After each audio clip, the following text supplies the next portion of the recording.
Here's a quick walk around of my father-in-law's 1955 Series 1 86-inch Land Rover. All I can tell you about it, I don't know much about it. Unfortunately, my father-in-law passed away in October 2025 and my mother-in-law doesn't drive, so it's about time we did something with it. So it's an ex-army, registration number was 96 BP24. It served with the Royal Signals and Coldstream Guards and West Riding's Regiment. There was insignias found on the bodywork when it was being prepared for paintwork. It was released in 1967 and registered as RGT 296E, E for Echo. It was re-registered in 2006 for an age-related number plate, which is the number plate that you can now see on it, which is 284UXT. You can see the original number plate underneath the registration number there.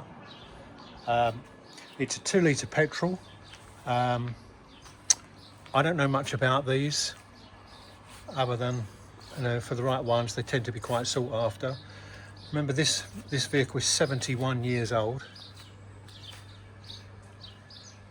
and from what we can gather from the history, it's only had 2 private owners since it came out of the army. My father-in-law's had it since since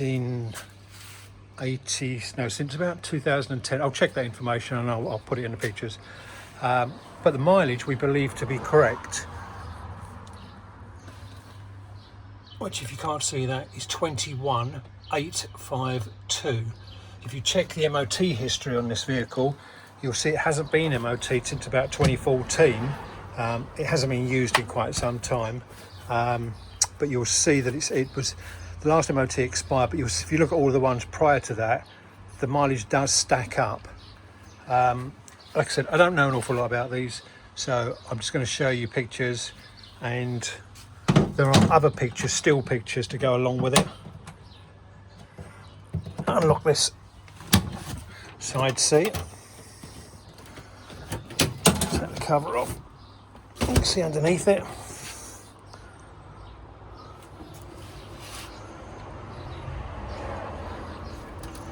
Having had a good look around it, I have had classic cars in the past and have restored some, but I don't know much about these, as I say. But the only areas that I can see that appear to have been repaired, I'm not sure if that's a repair or not. I'm going to assume it is, but I'm not entirely sure.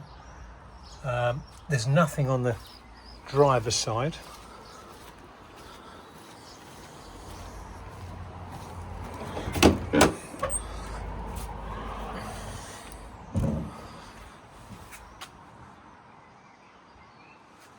As you can see, and we're underneath this seat, which is where the fuel tank hides.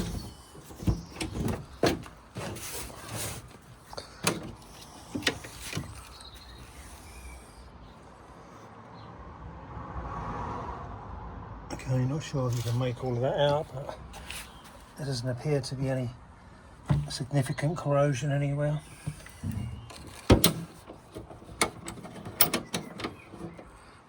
There's possibly a little hole there. There's a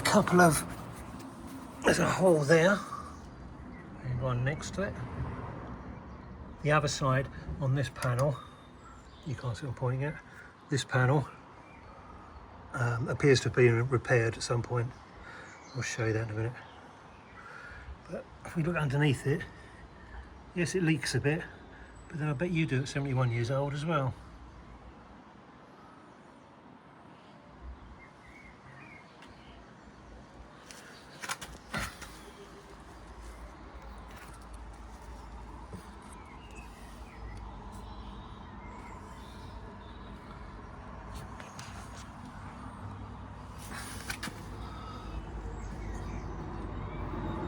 But from what I can see, all the chassis rails all seem to be in very good order.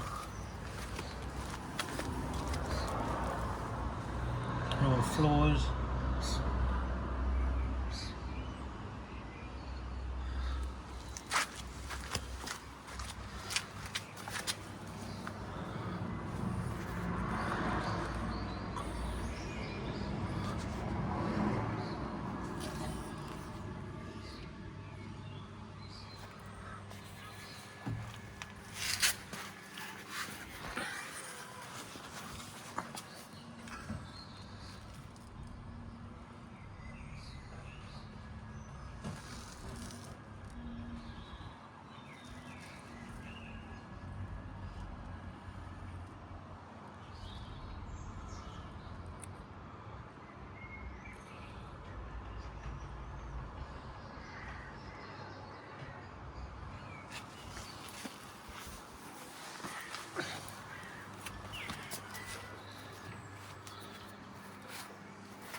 So this is the panel, I believe.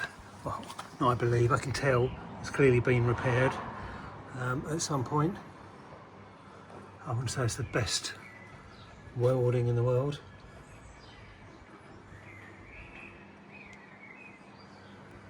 But nevertheless, it's still there and something could be done with it.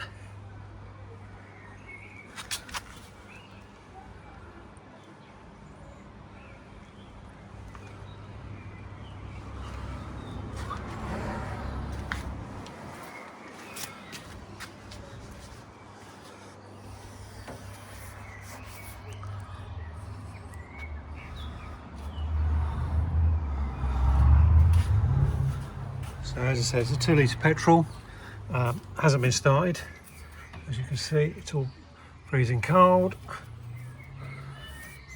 So we'll give it a start up, you can hear it running.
See, the roof is, I don't know how old it is, but it's clearly not that old.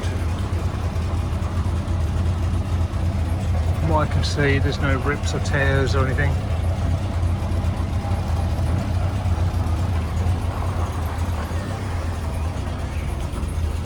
Now, in the back, remember this is an ex-military Land Rover. You will see there's a chest there that says Bren on it, and there is a Bren. These are all old, obviously these are all empty, these magazine cases, but here is a chest full of them. Again, all empty. This has been legally decommissioned. There is a certificate that goes with it. It goes with the vehicle because it's all part of the vehicle's history. There's a couple of shovels, there's a spare wheel cover here, and there's even some camouflage netting that will go with it because it was all part of it.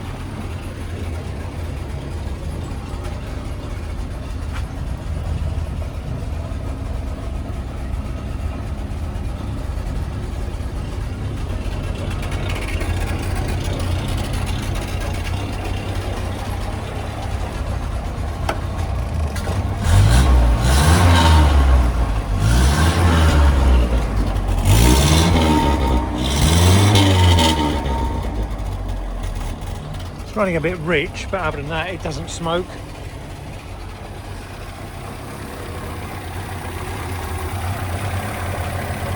And that's it. That's all I can tell you. 1955 Series 1 Land Rover.